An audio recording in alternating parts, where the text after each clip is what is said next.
Hey guys, today I'm going to talk about resting potential, local potential, and action potential. Now there's a difference in charge between the two sides of the plasma membrane due to sodium-potassium pumps that make sure sodium ions exist in a higher concentration in the ECF and potassium ions exist in a higher concentration in the ICF.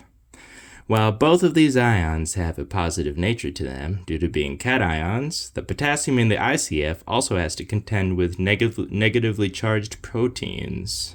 These guys.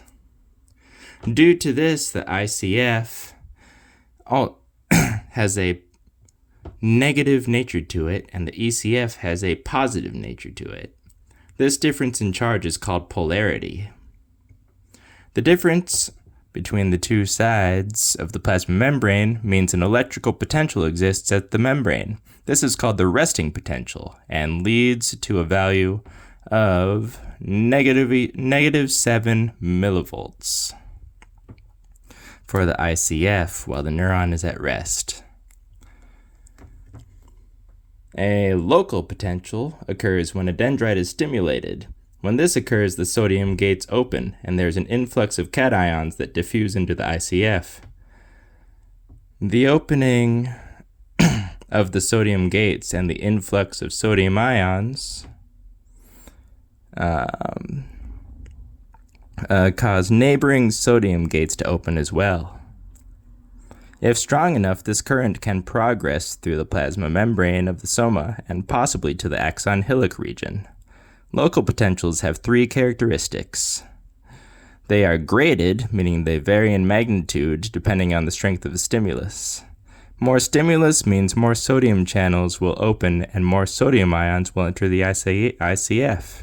Second characteristic is they are decremental, meaning the current gets weaker the further away from the site of stimulation it gets. Third characteristic is they are reversible. So if the simulation stops, the membrane will return to its resting membrane potential.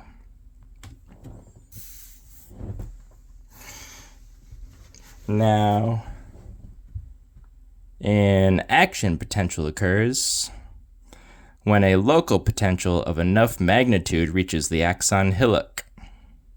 The axon hillock and the axon beyond have 7 to 10 times the number of sodium and potassium gates as the dendrites and soma do. So if triggered, this creates a stronger, more rapid disturbance.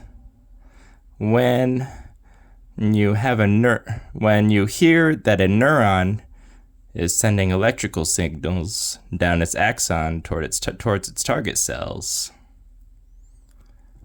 then it's actually these action potentials being transmitted down. Action potentials differ from local potentials in a few ways. They either happen at full strength or not at all.